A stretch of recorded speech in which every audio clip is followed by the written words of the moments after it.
Good morning, good afternoon, or good evening, or whatever time of day it is you're tuning into this video chat with a friend of mine, just a new friend, whose name is Michel Duarte. And Michel is 42 years old. He's a dad of two kids, 10 and what? 8. 10 and 8, a boy and a girl. Yeah. And uh, and he's from Brazil, but living here in the U.S. And Michelle, you're a pastor, right? Yes, I am a pastor, church planting pastor. I'm planting a church in Chandler. Okay. Mhm. And is that church connected with Redemption, the Redemption Fellowship? Um, it's not directly connected to redemption, but I've been part of, um, all my relationships are with redemption. I know a lot of the pastors. I went to the seminary where a lot of the pastors from redemption went to. We have some people from redemption as part of our church planting team. Yeah, the really close connections to redemption, even though I'm not, I guess I'm the closest you can be to not being part Okay. of a redemption church All right. and still be Okay. very, very connected with them. Okay. Well, to get started, tell us what it was that brought you to Jesus. So I became a Christian when I was 14, and I was raised, my parents were divorced when I was 5 years old, and so I was raised bouncing around between different homes from my mom's side Yeah. and my dad's side. And when I was with my my mom's side, they were Catholic. And my dad's side, they were into Spiritism and Afro religions in Brazil. They're very Mm. popular there. So a very mixed background. And then when I was 14, basically someone gave me a Bible. And even though I had, kind of gone to mass as a kid and kind of done the first communion and all that, I didn't really know much about the gospel or Jesus.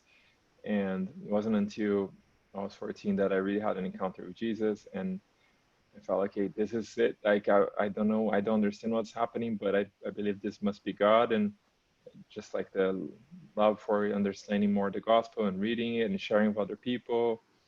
And immediately, like from the group of friends I had in the school I was going to when I was 14, I was going to a vocational school that you spend all day there. Would start studying the Bible together, and my friends became Christians too, and we all basically became missionaries out of that group that Okay. after I became a Christian. What were some of the things, or what was it, one thing, that made you aware of the fact that this must be the truth? So for me, it was so when I first was invited to a service, like a Protestant service, I felt like, oh, this is back in '92 in Brazil, to be like a Protestant believer, like you're like seen as being part of a cult. So when a friend of mine, invited me to go to a service, I was like, oh, this is gonna be weird.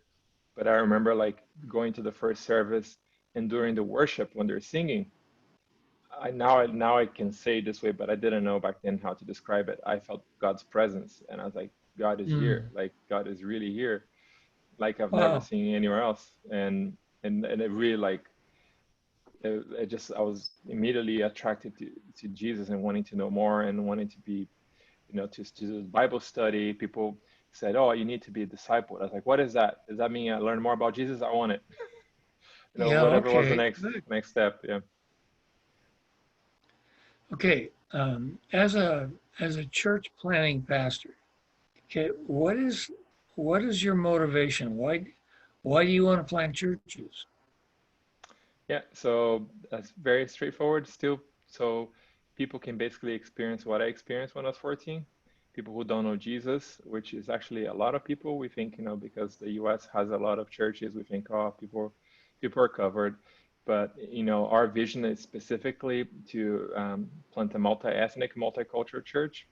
So in the US, and especially like in places like Arizona and here where we live in Chandler, there's a lot of immigrants, first and second generation immigrants, both people who came like as refugees and also professional immigrants that came to work for large Hmm. corporations.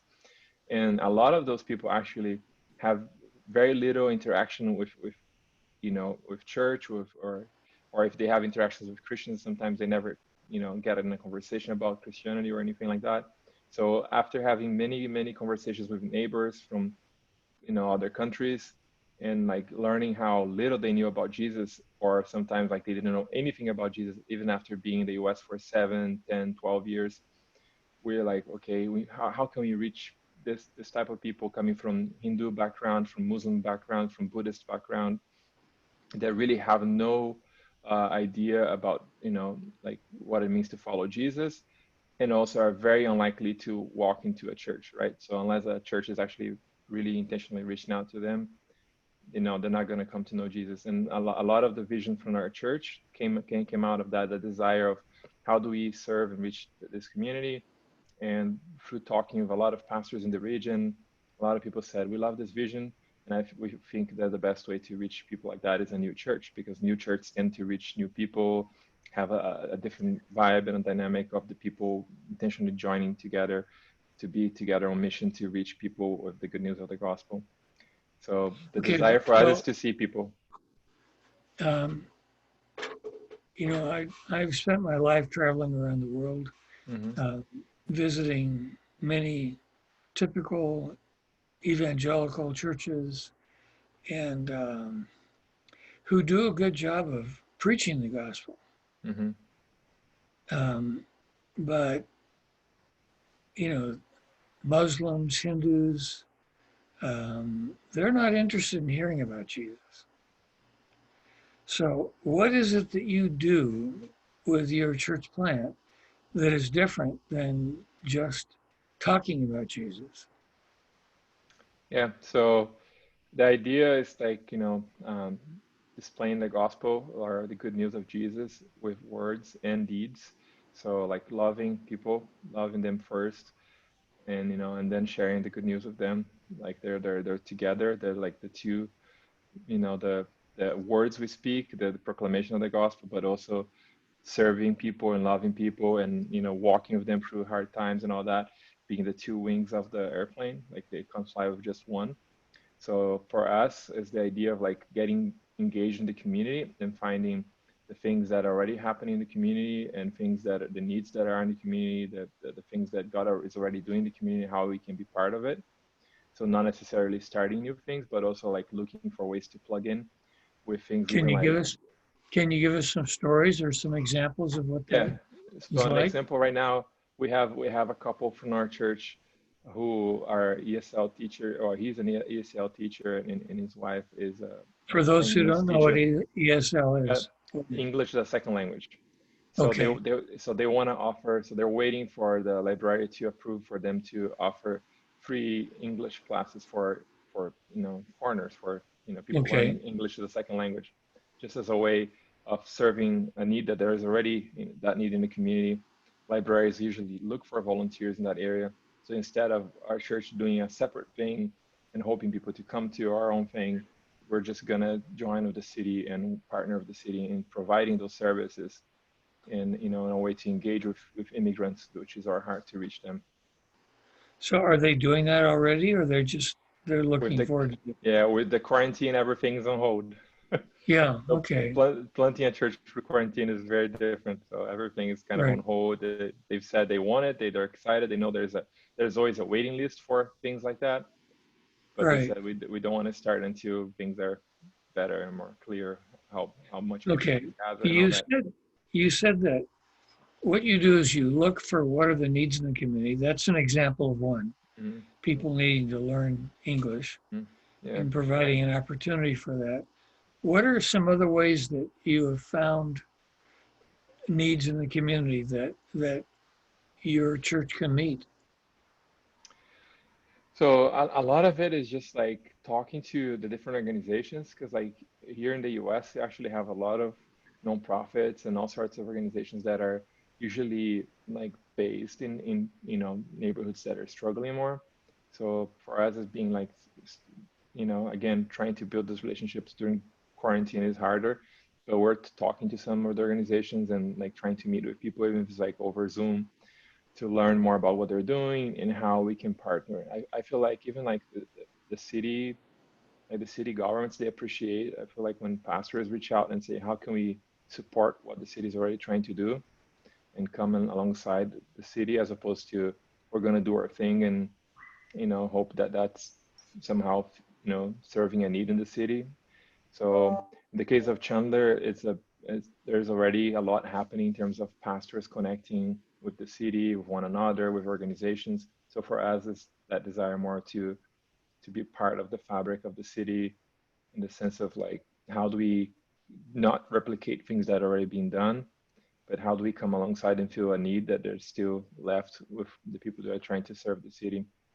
That sounds very much like a church that we worked with years ago in Kampala. Hmm. And it has grown 3 times the size. No, 4 times the size. Hmm. At that time, they were big, about seven Hmm. thousand people. Now they have over 30,000 people.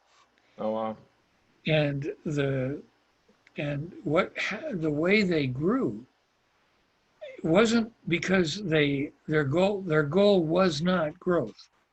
They're Hmm. already big, but their goal was to serve people, to be the hands and feet of Jesus Yes. in the communities where they lived. And their mantra is that um, they go into a community where the small group is located, and they go to the leaders of the community. It sounds very much like what you're doing, and they say, "What are the needs here in the community, and what can we do to help meet the needs of the community?" And they and and the leaders say, "Why do you want to do this?" And the people from this church say, "We believe that if we're in this community, whatever the problems of the community are our problems. Yeah. And we want to do what we can to heal the brokenness of the problems of our community." It sounds very much like what you're doing. Yeah.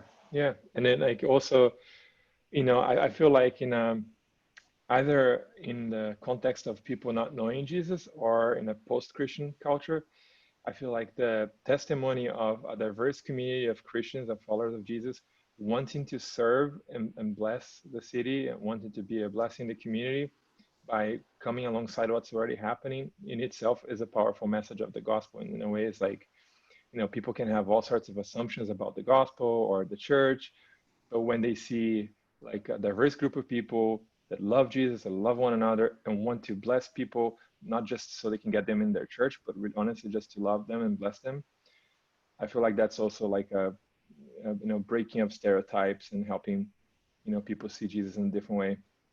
Right. Yeah. You can see my wife is busy in the background.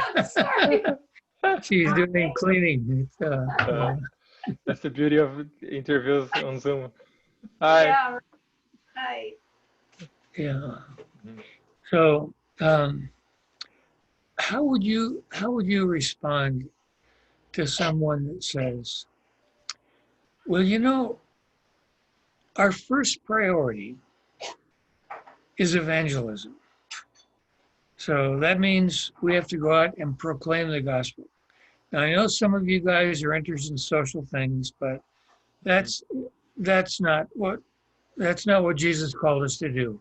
He called us to go and save the lost. He called us to Mhm. go evangelize. And so that's what we do. How would you respond to that?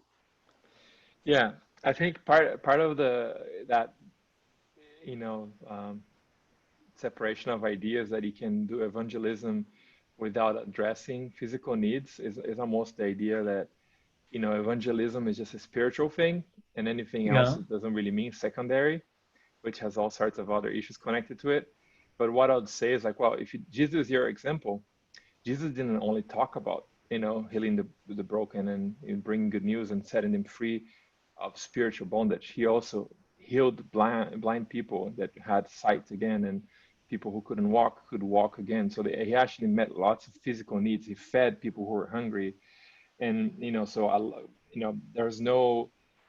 I mean, even if you study any of this, you know like that in the Jewish mindset, the separation that we have doesn't exist, for them. So that they wouldn't have thought of like that you can bring good news without bringing, things that address physical needs, right? So Right. even like his inauguration speech, that he gives about his kingdom, like he's like, God, that God was anointing him not just to talk about good news. It was talking to for him to set people free, to bring, vision to the blind, and all those specific physical things. So I would say yes, Jesus wants us to take good news that are proclaimed through words, that are knowledge, that are life-giving truth that bring people life.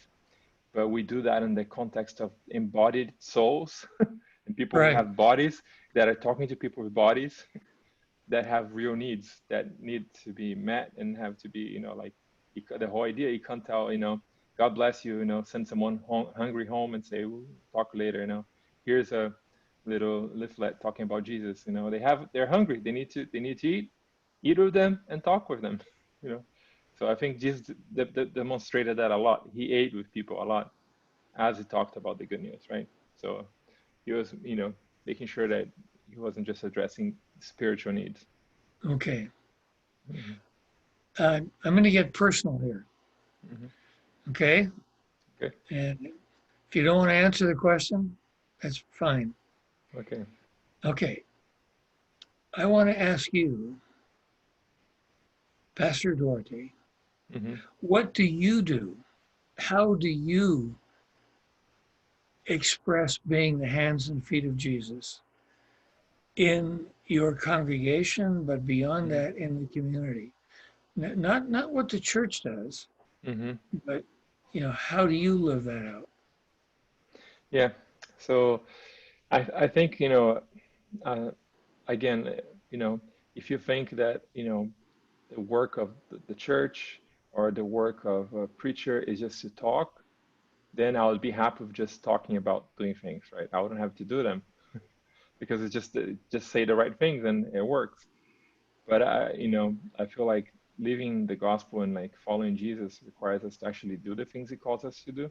So for me, like it's actually like when I see needs, I personally want to meet them because how else would I actually teach and disciple other people, mentor other people, say, hey, you should look for needs in community if we're not doing it, especially Okay, like in the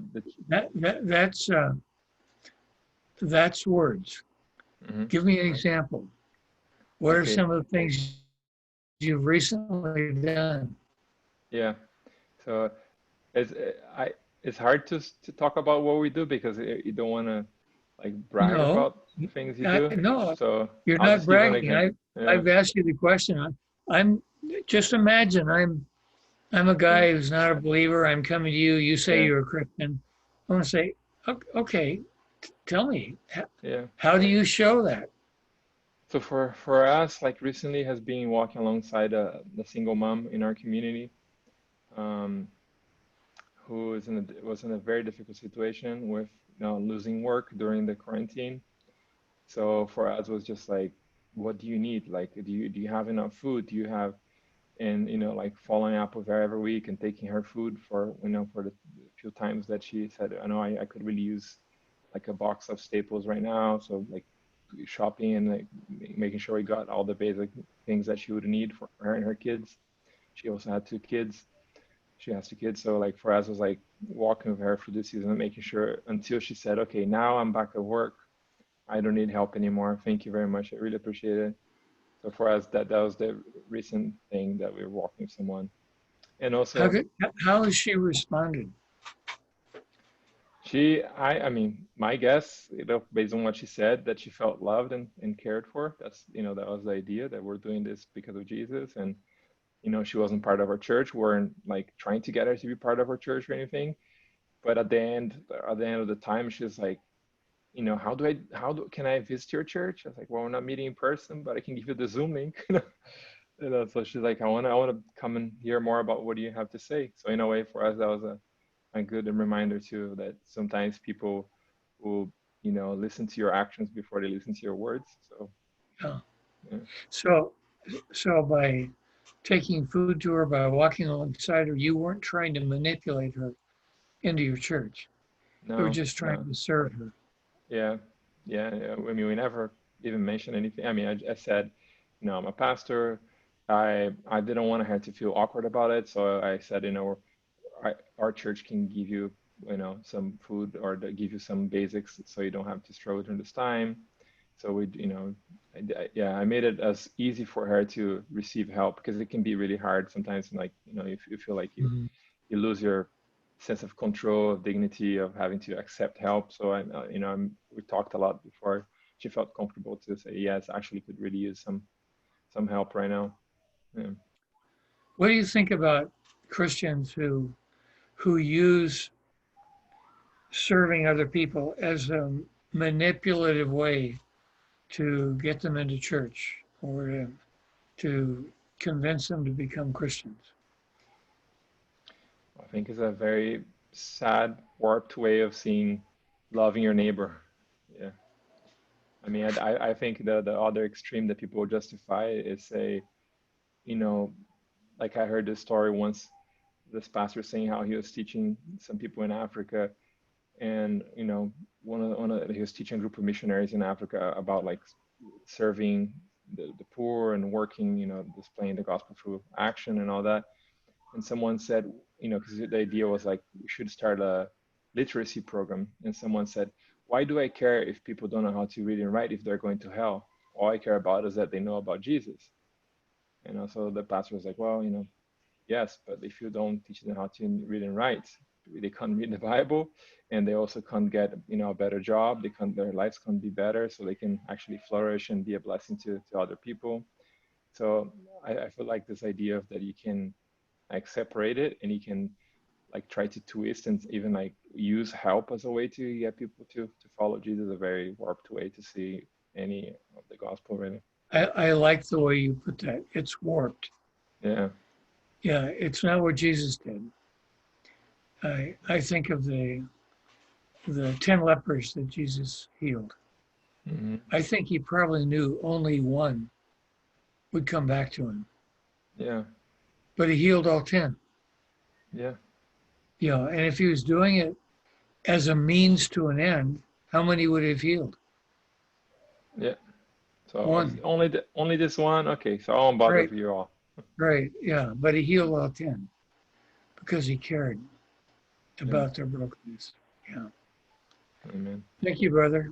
Thank you so much for sharing. And Well, thank you. as a church planter, what would you what would you say to young people who are listening to this and are wondering, I wonder how I could get into being a discipler of people to help them come to Jesus, get to know him? Mhm. What would be some of the main things that you would encourage them about and to do? Yeah. Well, assuming they already love Jesus, they already are reading their Bibles daily and are immersed in prayer and all the basic stuff, like, spiritual disciplines. The next thing I would say is like start where you are with what you have. So you don't need, the tendency is always to think, oh, for me to do something, I have to go somewhere else and start something new. And often it's like, the lost is just next door, or is the person that you're working with, or, someone at school. Or so I would say, look for the people around you and ask God, who are the people around me that need a friend right now? You need to start, who are the people next to me that need a savior? Yeah, probably a lot of people need a savior, but they will get to the savior once they hear you, once you connect them personally. Yeah, just thinking of like Jesus and calling the disciples to follow him. You can tell it was a journey. They first followed him, and then they figured out what they got into later. So I Exactly. feel like Exactly. it started the relationship. Just like maybe not calling people to follow you, but you're following them. You're walking around, and Yeah. as you spending time together, they're like, wait a second, you're really serious about this Jesus. Really serious. And that's how things build. So start where you are, with who you have, what you have. Yeah, Amen. amen. Good word. Thank you, Michel. Thank you so much for Thank you. spending this Thank you, time with us. brother. Yeah. And for those of you who are watching, I invite you to watch for the next episode of The Hands and Feet of Jesus.